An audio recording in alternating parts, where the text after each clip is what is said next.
Ramen বানানোর জন্য লাগছে মাশরুম, সেদ্ধ করা চিংড়ি মাছ, সেদ্ধ করা চিকেন, ডিম সেদ্ধ, বিনস কুচি, ক্যাপসিকাম কুচি, গাজর কুচি, পেঁয়াজ কুচি, রসুন কুচি।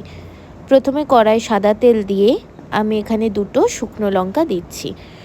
তারপরে সেদ্ধ করা চিকেনগুলোকে দিয়ে দিলাম, ভালো করে নাড়াচাড়া করে নেব। এবার এর মধ্যে অল্প নুন আর সয়া সস দেব, ভালো করে টস করে নেব। তারপরে চিকেনগুলো ভাজা হয়ে গেলে সাইডে রেখে চিংড়ি মাছগুলো দিয়ে দেবো। চিংড়ি মাছগুলো উল্টে পাল্টে ভালো করে ভেজে নেব। চিংড়ি মাছ খুব বেশি ভাজার দরকার নেই, তাহলে স্টিফ হয়ে যাবে। চিংড়ি মাছগুলো ভেজে সাইডে তুলে রাখলাম। এবার দিচ্ছি মাশরুম। তেলের মধ্যেই যেহেতু নুন আর সয়া সস দিয়েছিলাম, তাই আলাদা করে দিতে লাগছে না। মাশরুমটাও ভেজে তুলে নিলাম। এবার ওই তেলের ভিতরেই শুকনো লঙ্কার সাথে আমি রসুন ফোড়ন দিলাম, বেশ খানিকটা রসুন ফোড়ন দিলাম। এবার পেঁয়াজ কুচি দিচ্ছি, দিয়ে ভালো করে টস করছি।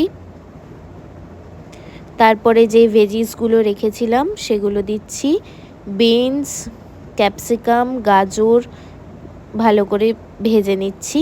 এবার নুন, সয়া সস,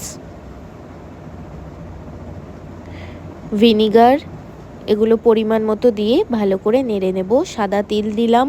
এবার সব একসাথে মিশিয়ে নেব ভালো করে।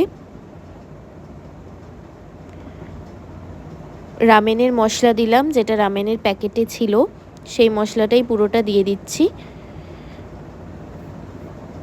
মশলাটা দেওয়ার পরে ভালো করে মিশিয়ে নেব, যাতে ভালোভাবে মিশে যায়।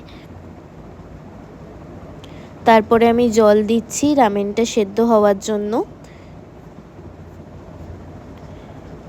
জলের সাথে মশলা সবজিগুলো ভালো করে মিশিয়ে নিয়ে তার মধ্যে রামেনটা দিয়ে দিচ্ছি। রামেন যে ম্যাগিটা আছে সেটা দিয়ে দিলাম। সেটা এই জলে এবার ফুটবে। ম্যাগিটা ভালো করে মিশিয়ে নিচ্ছি, ছোট টুকরোয় ভেঙে নিচ্ছি। এবার আমি চাপা দিয়ে দেব 10 মিনিটের জন্য। 10 মিনিট বাদে চাপা খোলার পরে আমরা দেখলাম রামেনটা ভালো করে জলে ভালো করে মিশে গেছে, সেদ্ধ হয়ে গেছে। এবার তার ভিতরে ভেজে রাখা মাশরুম,